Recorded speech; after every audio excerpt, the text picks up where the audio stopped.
영상을 클릭해주셔서 감사합니다. 당신의 연애 길잡이 연애신호등입니다. 여러분, 연애를 하다보면 내가 주도하는 연애를 할 때가 있고 반대로 내가 주도당하는 연애를 할 때가 있죠. 하지만 때때로 유독 이상하게 연애를 할 때마다 늘 을의 연애만 하게 되는 분들이 있어요. 가끔씩 나는 전혀 관심 없는 남자였는데 그냥 예의상 그 남자와 사귀어 주었어요. 그런데 시간이 지날수록 점점 더 내가 을이 되는 것 같고 내 자존감은 떨어지고 상대방 남자가 없으면 안 될 것 같은 느낌이 들게끔 변하게 될 때도 있죠. 이런 상황이 남자친구가 바뀌어도 계속 반복된다면 우리는 한번 생각해봐야만 합니다. 내가 지금 하고 있는 게 사랑인지 아니면 집착인지 말이죠. 한번 생각해보세요. 이성적인 판단을 하지 않고 오로지 본능적인 내 감정에 몰두하는 그런 연애, 그 연애가 정말 나에게 도움이 될까요? 실제로 상담을 하면서 그런 연애를 생각하시는 분들이 참 많았는데요. 신기한 건 이 분들은 대체로 을의 연애를 하고 있었다는 거죠. 왜냐고요? 아까도 말했던 그 본능이 사랑인지 집착인지를 구분하고 있지 못하기 때문이었습니다. 그럼 사랑과 집착을 어떻게 구분할 수 있을까요? 딱 두 개만 기억하시면 됩니다. 바로 당신이 느끼는 그 감정이 상대방을 향한 것인지 아니면 나를 향한 것인지를 구분하는 것이죠. 예를 들어 평소에 연락이 잘 되던 남자친구가 오늘따라 갑자기 연락이 안 됩니다. 이때 남자친구에게 무슨 일이 생긴 게 아닐까 하는 걱정이 든다거나 오늘 유독 바쁘니까 연락을 못하는 거겠지? 바쁜 일 끝나면 연락을 할 거야 하는 믿음이 생긴다거나 오히려 연락하지 못하는 상대방 남자를 걱정하는 마음이 생긴다면 그것은 사랑입니다. 반면에 혹시 잠수를 타는 것 아닐까 하는 불안한 마음이 생긴다거나 나랑 헤어지려고 하는 건가 하는 두려움이 생긴다면 누군가에게 상처받고 싶어 하지 않는 마음 때문에 생긴 집착이라고 할 수 있어요. 물론 누구나 상처받고 싶어 하지 않죠. 하지만 세상을 살아가는 데 있어서 모든 일에서 상처받지 않으면서 살아갈 수도 없는 일입니다. 다시 돌아와서 물론 사랑과 집착을 명확하게 구분하는 건 어려운 일이죠. 하지만 남자친구를 대하는 그 순간에 나도 모르게 상대방의 이런 행동들 때문에 나의 불안함과 두려움이 느껴진다고 생각이 든다면 안타깝게도 집착하는 을의 연애를 할 수밖에 없을 겁니다. 그럼 반대로 한번 생각을 해볼게요. 이런 두려움과 불안함을 남자친구가 느낄 수 있게 만든다면 어떻게 될까요? 아마 당신은 을의 연애를 탈출하고 남자를 끌어당길 수 있는 여자가 될 수 있을 겁니다. 오늘은 그 세 가지 방법을 이야기해 볼게요. 먼저 이야기할 부분은 첫 번째, 두려움과 불안함이 가장 잘 나타나는 곳이 어디인지 생각해 보는 거예요. 아마 대부분 연락에서 그 두려움이 시작될 겁니다. 왜냐고요? 남자친구와 같이 있을 때는 눈앞에 있으니까 대부분 여성분들이 괜찮아 하거든요. 그런데요, 눈앞에서 사라지면 그때부터 온갖 상상이 시작되고 연락에 집착하게 됩니다. 잘 들어갔어? 왜 연락 안 했어? 이제 뭐 할 거야? 게임 하려고? 언제 잘 건데? 이렇게 계속해서 나만 물음표가 들어가죠. 우리 한번 생각해 봅시다. 만약 누군가 당신에게 어제 뭐 했어? 어제 뭐 먹었어? 어제 언제 들어갔어? 어제 입은 옷은 어디 거야? 이런 질문들을 계속해서 받기만 하면 어떻게 될까요? 아마 상대방의 그 질문에 답장을 해주느라 다른 생각을 못 할 겁니다. 대답하는 것만으로도 에너지를 다 쓰게 될 거예요. 남자친구도 똑같다는 겁니다. 여러분들이 질문하는 대답에 에너지를 다 써서 여자친구가 궁금할 틈이 없을 겁니다. 그래서 남자친구와 연락할 때는 물음표의 개수를 맞춰줘야만 하죠. 남자친구가 물어본 딱 그만큼만 여러분들이 질문을 하는 겁니다. 그럼 이런 걱정을 할 수도 있어요. 그러다 영영 남자친구가 먼저 연락을 안 하면 어떡하죠? 이런 걱정 말이죠. 너무 걱정하지 마세요. 일단 당신과 사귄 남자라면 당신에게 호감이 있다는 증거고 결국 그 호감은 남자친구의 성 본능을 자극해서 당신에게 접촉하려는 시도를 분명히 할 겁니다. 제가 왜 이렇게 확신하냐고요? 이게 바로 남자들이 거스를 수 없는 본능이기 때문이에요. 자, 그럼 지금부터는 정확히 어떻게 연락을 하면 효율적인지 방법을 알려드릴게요. 남자친구가 연락이 없으면 내가 뭘 하고 있는지만 얘기하고 끝냅니다. 나 이제 들어왔어. 나 지금 친구 만나려고. 이렇게 나에 대해서만 이야기하고 추가적인 질문은 하지 않습니다. 왜냐고요? 남자친구에게는 대답할 시간이 필요하기 때문이에요. 내 여자친구가 궁금해질 시간, 이 시간은 내가 보챈다고 생기지 않죠. 그 시간이 올 때까지 남자친구를 혼자 놔둬야 합니다. 남자친구는 자기 할 일을 하면서 에너지를 채우다가 적정량이 채워지면 여자친구가 궁금해지기 시작하는 거죠. 여자친구는 뭐하고 있을까? 평소에는 먼저 연락하더니 왜 연락이 없지? 바로 이 생각이 들 때쯤, 이 타이밍이 서로가 서로를 원하고 궁금해지는 타이밍입니다. 항상 그 자리에 있어서 궁금하지 않은 여자친구가 아니라 사귀고 있어도 궁금하고 알고 싶은 여자가 되는 거죠. 연락에 대한 여유를 갖게 되면 이런 연애가 가능해집니다. 물론 여기서 한 발 더 나아가서 밀당을 한다거나 남자친구를 더 애타게 만들고 싶을 수도 있어요. 하지만 이런 심리적인 부분은 나 자신의 평정심이 필수입니다. 감히 날 기다리게 해? 너도 한번 당해봐. 이런 마음으로 밀당을 하게 되면 최악의 경우 남자친구와 헤어질 수도 있어요. 왜냐고요? 남자들도 그런 부분에 있어서는 눈치가 기가 막히게 빠르거든요. 여자들의 상태나 눈치를 좀 빨리 채줬으면 좋겠는데 이상하게 그 부분은 아무리 알려줘도 눈치가 영 젬병이지만 말이죠. 다시 돌아와서 여러분들이 제 남자와 연락하는 데 있어서 물음표의 개수를 맞추는 것에만 집중하셔도 연락은 충분히 안정적으로 이어질 겁니다. 그런데 보통 이게 잘 안 되시는 여자분들도 있어요. 특히나 여성분들이 남성분들의 피해, 인간관계에 대해 훨씬 더 민감하기 때문에 연애 중에 혼자 시간 보내는 것을 어려워할 수 있죠. 그럼 어떻게 시간을 보내면 좋을까요? 저는 두 가지를 추천드리고 싶어요. 첫 번째는 글쓰기, 두 번째는 누군가와 함께하는 취미. 우선 첫 번째는 글쓰기입니다. 만약 당신이 남자와 연락하지 않고 혼자 있을 시간에 내가 너무 불안하다면 그때 당신이 느낀 감정을 쏟아내는 글을 한번 써보시는 것을 추천드립니다. 감정을 쏟아내는 글이라고 해서 대단한 것이 아니에요. 그저 지금 느끼는 감정을 글로 한번 적어보는 거죠. 그 안에는 분노, 슬픔, 사랑,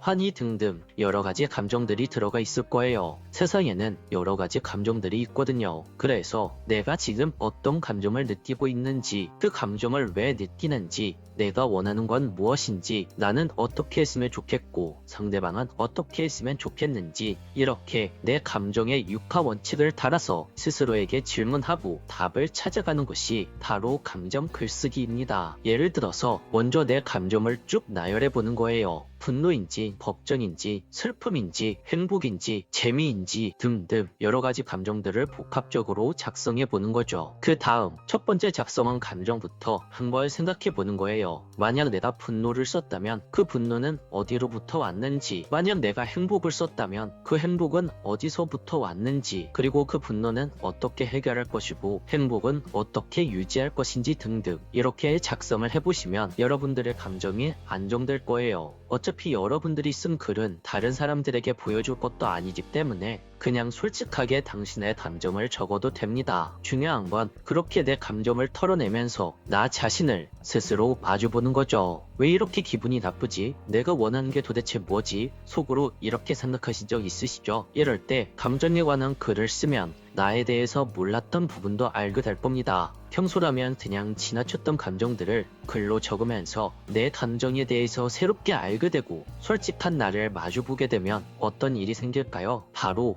여러분들의 자존감이 올라가기 시작합니다. 왜냐고요? 대부분 사람들은 자기 자신한테 엄격하거든요. 그래서 감정이 올라오면 왠지 내가 잘못한 것 같고 이 감정이 올라오면 안 될 것 같은 기분에 일단 감정 올라오는 것 자체를 부정하고 막으려고 합니다. 여러분, 우는 아이에게 화만 내면서 울지 말라고 계속해서 감정을 억제시키려고 하면 어떻게 될까요? 그 우는 아이는 울음을 그칠 수는 있겠지만 계속해서 주변의 눈치를 본다거나 산만한 행동을 보인다거나 등등 울음에 대한 근본적인 해결책이 제시되지 않아서 충족되지 못한 욕구가 다른 행동으로 튀어나올 겁니다. 소위 말해 이상한 행동들로 튀어나온다는 거죠. 그 이상한 행동들이 여러분들이 남자에게 하는 히스테릭한 행동들이라든지 감정적인 행동들이라든지 등등 이런 행동들이 나오는 것처럼 말이죠. 그런데 여기서 중요한 건 여러분들이 그렇게 감정을 숨기고 주변의 눈치만 보다가 때때로 억제되었던 감정이 순간 다른 형태로 나와서 남자친구와 갈등이라도 생기면 나 자신이 잘못한 것 같아서 계속해서 자존감이 떨어지죠. 그런데 감정 글쓰기를 하면 내 감정이 눈에 보이죠. 그러면 그때부터는 내가 어떻게 해결을 해야 될지 생각할 수 있습니다. 우는 아이를 달래주고 이해해주고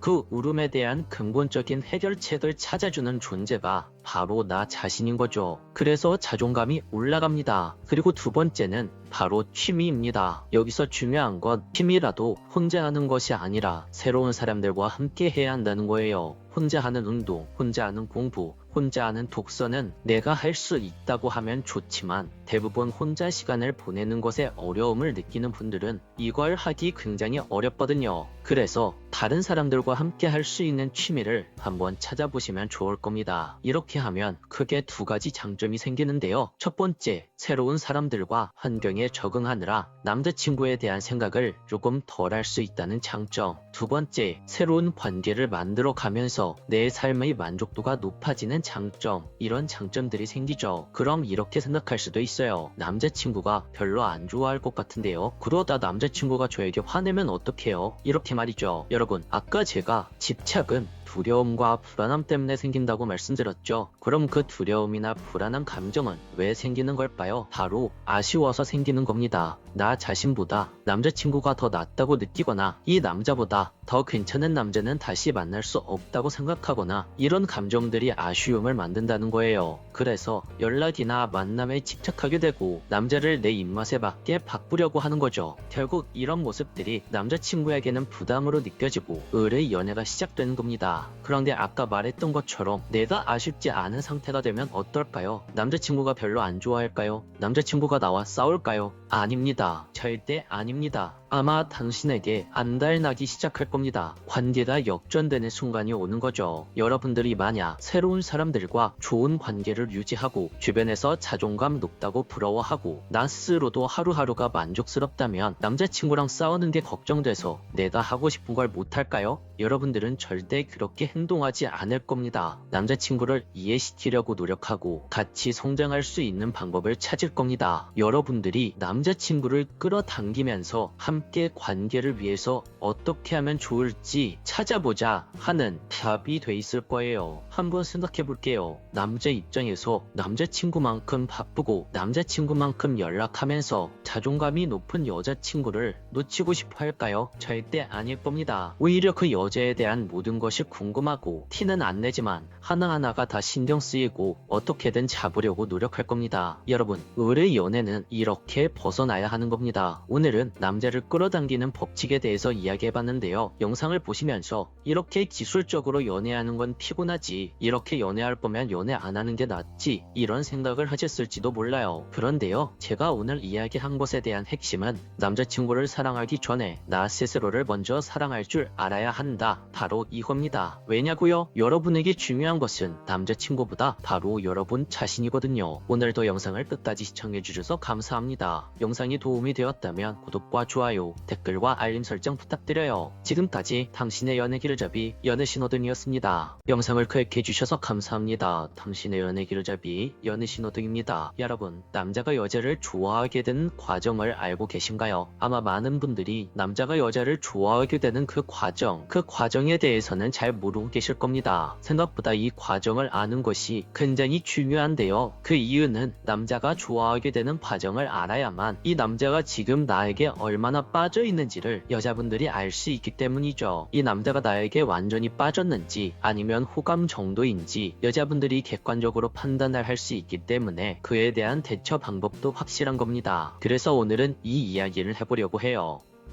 남자가 여자를 좋아하게 되는 과정은 생각보다 단순하지 않습니다. 처음엔 예뻐 보여서 끌릴 수가 있어요. 분위기가 좋아서 눈길이 갈 수도 있고 말투나 웃는 모습 때문에 순간적으로 설렐 수도 있습니다. 하지만 그건 시작일 뿐이죠. 남자가 진짜로 마음이 깊어지는 순간은 단순히 여러분들이 예뻐서 끌리는 게 아니에요. 어느 순간 이렇게 느낄 때 여러분들에게 끌리는 거죠. 이 여자랑 있으면 내가 마음이 편해진다. 이 여자가 계속 궁금해지는 걸. 이 여자에게는 시간과 돈을 쓰는 게 아깝지 않다. 이 여자와 함께 있으면 내 삶에 힘이 생긴다. 더 함께하고 싶다. 이런 마음이 들 때이죠. 오늘 이야기를 듣게 되면 단순히 남자의 관심을 끄는 것을 넘어서 그 남자가 어떤 순간에 마음이 깊어지는지 훨씬 더 잘 이해할 수 있을 겁니다. 그럼 이야기를 시작해 볼게요. 첫 번째 단계, 시선. 남자가 여자를 좋아하게 될 때 가장 먼저 나타나게 되는 첫 단계는 바로 시선이 여성으로 향해 가는 단계입니다. 남자는 처음의 외모나 분위기에 끌릴 수 있어요. 예쁜 얼굴, 좋은 스타일, 밝은 표정, 자신감 있는 태도 태도, 말할 때의 분위기 이런 것들이 첫 호감을 만들죠. 하지만 여기서 중요한 게 있습니다. 첫 눈에 반하는 감정은 강할 수 있지만 그 감정이 오래가는 사랑으로 이어지는 건 별개의 문제라는 거죠. 예뻐서 눈길이 가는 여자와 계속 생각나는 여자는 다릅니다. 눈길은 외모가 만들 수 있지만 마음은 태도와 분위기가 붙잡죠. 그래서 남자가 처음 반했다고 해서 무조건 깊은 마음이라고 볼 수는 없습니다. 진짜 중요한 건 그 다음 단계로 넘어가느냐이죠. 두 번째 단계, 호기심. 두 번째 단계는 상대방 여자가 궁금해지는 단계입니다. 남자가 어떤 여자를 진짜 매력적이라고 느끼기 시작하면 그 여자에 대해 더 알고 싶어집니다. 이 사람은 어떤 생각을 할까? 평소에는 어떻게 살까? 뭘 좋아하고 뭘 싫어할까? 왜 이 여자랑 대화하면 시간이 빨리 갈까? 이 궁금증이 생기면 남자의 관심은 단순한 외모에서 그 사람 자체로 이동하기 시작합니다. 여기서 중요한 매력은 자기 삶이 있는 모습이죠. 남자만 바라보는 여자가 아니라 자기 일도 하고 자기 취미도 있고 운동도 하고 친구도 만나고 혼자 있는 시간도 잘 보내는 여자. 이런 여자는 남자에게 묘한 호기심을 줍니다. 이 사람은 혼자서도 잘 지내는구나. 누군가에게 쉽게 흔들리는 사람이 아니구나. 더 알고 싶다. 이런 생각이 들죠. 이건 일부러 튕기는 게 아닙니다. 진짜 매력은 상대를 불안하게 만들어 붙잡는 데서 나오지 않죠. 내 삶을 단단하게 살아가는 태도에서 나오는 겁니다. 남자는 그런 여자를 보면 처음엔 호기심을 느끼고 시간이 지나면 신경 쓰기 시작합니다. 세 번째 단계, 설렘. 이 단계부터는 상대방에 대해 단순히 궁금한 걸 넘어서 그 여자와의 시간이 기다려지기 시작합니다. 연락 하나에도 괜히 기분이 좋아지고 답장이 늦으면 조금 신경 쓰이고 별것 아닌 대화도 자꾸 떠올리죠. 남자는 이 단계에서 자기 감정을 스스로 인식하기 시작합니다. 나 이 여자 꽤 좋아하는 것 같은데 이렇게 말이죠. 예를 들어 평소에는 그냥 지나쳤을 상황인데도 그 여자와 연결되면 감정이 달라집니다. 그녀가 좋아한다고 했던 노래가 들리면 괜히 그녀 생각이 나고 맛있는 걸 먹으러 가면 괜히 그녀와 함께 오고 싶어지고 재미있는 일이 생기면 그녀가 가장 먼저 떠오릅니다. 이 단계에서의 설렘은 단순한 자극과는 조금 달라요. 어릴 때의 설렘은 감한 외모나 밀당 같은 자극에 쉽게 생길 수 있습니다. 하지만 남자가 진짜 마음이 깊어지기 시작할 때의 설렘은 함께 있고 싶다는 감정에 더 가깝죠. 그래서 남자는 이 시점부터 괜히 그 여자를 더 챙기게 됩니다. 오늘 뭐 했는지 궁금해지고 기분이 괜찮은지 신경 쓰이고 작은 변화도 눈에 들어오기 시작하죠. 네 번째 단계, 편안함. 네 번째 단계는 편안함을 느끼는 단계입니다. 세 번째 설렘 단계에서는 긴장감을 만드는데 시간이 지나서 남자가 진짜 마음이 깊어질 때는 그 긴장감만 있는 게 아니라 편안함이 함께 생긴다는 거죠. 이 사람 앞에서는 굳이 멋있는 척만 하지 않아도 되는구나. 내가 조금 서툴러도 나를 무시하지 않네. 이 여자랑 있으면 마음이 조금 편해진다. 이 느낌이 굉장히 강하게 오는 순간이죠. 남자는 좋아하는 여자 앞에서 처음엔 잘 보이고 싶어 합니다. 능력 있어 보이고 싶고 여유 있어 보이고 싶고 상처 없는 사람처럼 보이고 싶어 합니다. 하지만 시간이 지나면 사람은 결국 자기 모습을 숨기지 않아도 되는 사람에게 마음을 엽니다. 무조건 받아주는 여자가 좋다는 뜻이 아니에요. 오히려 진짜 편안한 여자는 다정하지만 기준이 있습니다. 상대를 배려하긴 하지만 자기 자신을 잃지 않는 기준. 남자는 이런 여자에게 안정감을 느낀다는 겁니다. 이 사람과는 문제가 생겨도 대화로 풀 수 있겠다. 이 사람과 있으면 우리가 서로 나답게 살 수 있겠다. 이 편안함이 생길 때 남자의 마음은 단순한 호감에서 조금 더 깊은 애착으로 넘어가기 시작합니다. 다섯 번째 단계, 투자. 이 다섯 번째 단계는 여자에게 시간과 돈을 투자하기 시작하는 단계입니다. 남자가 진짜 좋아하게 되면 말보다 행동이 달라집니다. 특히 시간과 돈 그리고 에너지를 쓰기 시작합니다. 여기서 오해하면 안 됩니다. 돈을 많이 쓰면 진심이란 뜻이 아니에요. 비싼 선물을 해야 사랑이라는 뜻도 아닙니다. 핵심은 액수가 아니라 태도입니다. 가벼운 호감은 남는 시간에 움직입니다. 하지만 진짜 마음은 시간을 만들어서 움직입니다. 이번 주는 바쁜데 금요일 저녁은 어때? 잠깐이라도 얼굴 볼래? 너 이거 좋아한다고 했잖아. 이거 보니까 네 생각났어. 이런 사소한 행동들은 그 남자의 마음이 어디로 향하고 있는지를 보여주죠. 남자는 정말 좋아하는 여자에게 자기 지원을 쓰는 걸 매번 손해처럼 생각하지 않습니다. 밥 한 끼를 사도 그 여자가 맛있게 먹는 걸 보고 싶고 커피 한 잔을 사도 몰라도 그 시간이 좋아지고 작은 선물을 골라도 그 사람이 좋아할 모습을 떠올립니다. 이건 가식이 아닙니다. 내가 이 사람을 기쁘게 해주고 싶다는 마음, 그 마음 때문이죠. 남자가 좋아하게 되는 과정에서 가장 현실적인 변화는 바로 이 단계입니다. 그 여자가 내 삶의 바깥에 있는 사람이 아니라 내 시간 안에 들어오기 시작하는 순간이 되는 거죠. 6번째 단계, 함께 있고 싶은 마음. 이 단계는 함께 있으면 삶에 힘이 생긴다고 느끼는 단계입니다. 이 단계가 정말 중요하죠. 남자가 어떤 여자를 깊게 좋아하게 되는 순간은 단순히 예쁘다 설렌다를 넘어서 이런 생각이 들 때입니다. 이 여자와 있으면 내가 더 좋은 사람이 되는 것 같다. 이 사람을 만나면 내 삶이 조금 더 나아지는 것 같다. 이 사람 앞에서는 더 성숙하게 행동하고 싶다. 이 사람에게 부끄럽지 않은 사람이 되고 싶다. 이건 남자 입장에서 굉장히 강한 감정입니다. 심리학자 아서 아론과 일레인 아론의 자기 확장 이론에서는 사람을 내가 좋아하는 상대를 내 삶과 자아 안으로 포함하며 스스로의 세계를 확장해 나가는 과정으로 설명합니다. 쉽게 말해 좋은 관계는 내 세계로 좁히는 게 아니라 넓혀주는 경험이 될 수 있다는 뜻이죠. 남자가 어떤 여자에게 깊이 빠지는 이유도 이와 비슷합니다. 그 여자와 함께하면 내가 더 나은 사람이 될 수 있을 것 같고 내 삶이 더 건강해질 것 같고 내가 가진 좋은 모습이 더 살아날 것 같을 때 그때 남자는 그 여자를 단순한 연애 상대로만 보지 않습니다. 삶의 에너지를 주는 사람으로 느끼죠. 그래서 시간이 지나도 계속 함께하고 싶어집니다. 7번째 단계, 확신. 7번째 단계는 확신으로 바뀌는 단계입니다. 남자가 진짜 좋아하게 되면 마음은 단순한 설렘에서 조금씩 책임감으로 이동하게 됩니다. 이 여자랑 계속 만나고 싶다. 이 관계를 가볍게 두고 싶지 않다. 이 사람을 불안하게 만들고 싶지 않다. 내 삶 안에 이 사람을 더 드리고 싶다. 이 단계에서는 말보다 행동이 확실히 달라집니다. 관계를 애매하게 두려고 하지 않고 다음 약속을 미리 만들고 시간을 조정하고 그 여자의 감정에 신경 쓰고 자신의 미래 안에 당신이라는 여자를 조금씩 넣기 시작합니다. 심리학자 로버트 스톤버그는 사랑을 친밀감, 열정,